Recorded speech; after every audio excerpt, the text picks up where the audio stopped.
ये वोट स्पष्ट करती है कि चाहे वो प्रधानमंत्री हो, चाहे राष्ट्रपति हो, चाहे किसान हो, मजदूर हो, सबकी एक ही वोट काउंट होगी। विश्वास है इस बार नगीना की जनता चंद्रशेखर आजाद को मौका देने जा रही है। बहन जी को इस लाइन्स में आना चाहिए, क्योंकि आज देश बचाने की लड़ाई है, खुद को बचाने की लड़ाई नहीं। गरीबों के पढ़े लिखे बच्चों को रोजगार, नौकरी मिलेगी।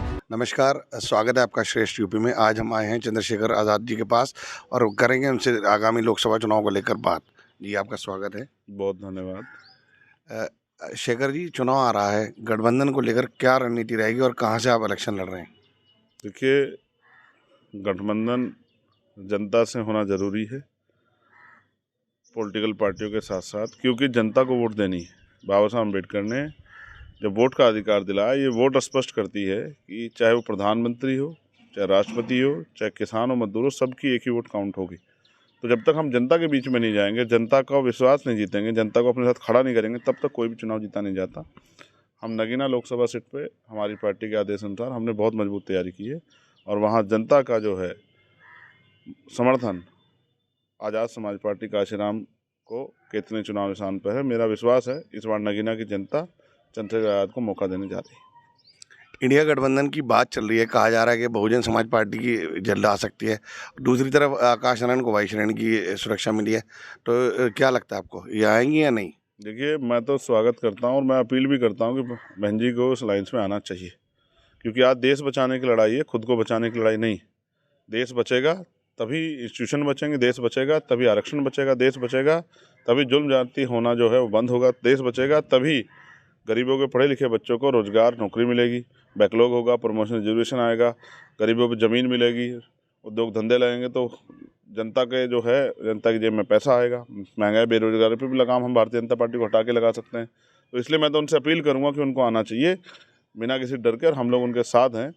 अगर वो इस लाइन्स में आती तो इससे बहुत बड़ा फ़ायदा जो है वो देश भर में अलायंस को होगा और भारतीय जनता पार्टी को बहुत बड़ा नुकसान होगा।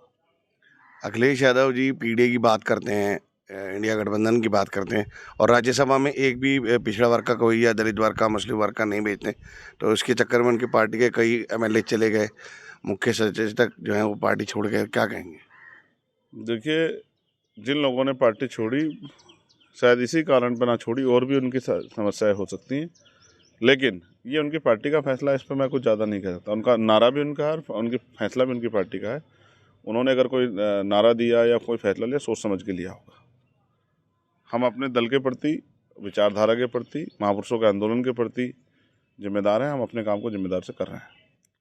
आप पूरा एक मिशन लेके चल रहे हैं, तो मिशन के तहत आप क्या क्या काम कर रहे हैं और लोकसभा चुनाव में कितनी सीटों पे आपकी पार्टी लड़ना का इरादा कर रही है? देखिए, लोगों को जागरूक करना, लोगों को वोट की ताकत समझाना, वोट की ताकत से होने वाले ज़िंदगी में परिवर्तन, राजनीतिक शक्ति के जरिए जो परिवर्तन है वो लोगों को के एहसास कराना। ये गरीबी, बेबसी किसी ईश्वर, किसी भगवान ने लोगों की ज़िंदगी में नहीं डाली, क्योंकि कोरोना काल में जब लोग अपनी जान बचाने के लिए फिर रहे थे, उस समय अडानी जी की संपत्ति लगातार बढ़ रही थी। ये इस बात का उदाहरण है कि जो राजनीतिक शक्तियों के आसपास होंगे या जिनके द्वारा राजनीतिक शक्तियों के साथ एक अलायंस होगा, वो तरक्की करते रहेंगे। इसलिए देश के गरीबों, शोषितों, वंचितों, दलित, पिछड़ों, आदिवासी, मुसलमानों, जैन, सिख, ईसाई, बौद्ध, पारसी, तमाम जो है महिलाएं और न्याय पसंद लोगों की आवाज़ बनने का काम आज़ाद समाज पार्टी कर रही है। और जो आज़ाद समाज पार्टी के 15 तारीख को हमारी रैली है नगीना में, माननीय काशीराम साहब की जयंती पे, और पार्टी का स्थापना दिवस भी उसी दिन होता है, वहाँ से उस दिन पार्टी फैसला लेगी वो किन किन सीटों पे लड़ेगी और किस तरह का जो है इस रणनीति इस चुनाव में रहेगी। 24 के चुनाव में क्या संभावना है? इंडिया गठबंधन किस तरह का प्रदर्शन खासतौर पर उत्तर प्रदेश में करेगा, क्या लगता है आपको? मैं भविष्यवाणी नहीं करता हूँ। ये काम जो है आचार्यों का और जो उस तरह के लोग हैं जो भविष्यवाणी करने वाले, उनका है, एस्ट्रोलॉजर का, मेरा नहीं है। मेरा काम है, मैं गांव से निकल के गया हूं, गांव की पृष्ठभूमि से, प्राइमरी स्कूल के हेडमास्टर का बेटा हूं, मेहनत करने भरोसा रखता हूं। चपरासी की नौकरी के लिए भी 4-6 घंटे पढ़ना पड़ता है। जिन दलों को सत्ता में भागीदारी चाहिए, सत्ता में आना है, उनको कम से कम 8-10 घंटे फील्ड में रोज़ मेहनत करनी पड़ेगी, उनको भी, उनके नेताओं को भी, उनके कार्यकर्ताओं को। वो काम आज़ाद समाज पार्टी ईमानदार से कर रही है। मंत्रिमंडल का विस्तार किया है यूपी सरकार ने, राजभर जी को लिया है, दारा सिंह चौहान को लिया है, इस बारे में आप क्या कहेंगे? देखिए, आप इस बात को समझ लो कि अगर भारतीय जनता पार्टी उत्तर प्रदेश में डरी हुई नहीं होती तो जो लोग हारे हुए हैं या जिन लोगों ने 22 में जो उनके खिलाफ थे उन लोगों को अपने साथ लेके उनके जातियों के वोट को अपने साथ जोड़ने काम नहीं करती।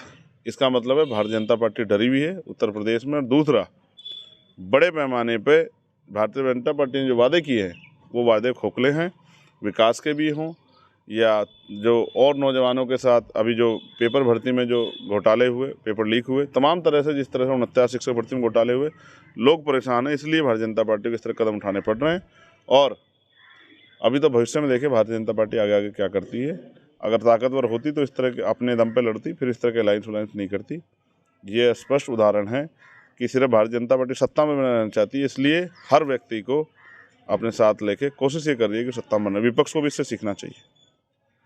ये थे चंद्रशेखर आज़ाद जी। इन्होंने बताया कि क्या इनकी रणनीति रहेगी लोकसभा चुनाव को लेकर, और इन्होंने बताया कि ये चुनाव लड़ेंगे नगीना से। श्रेष्ठ यूपी के लिए सहारनपुर से सैयद मशकूर।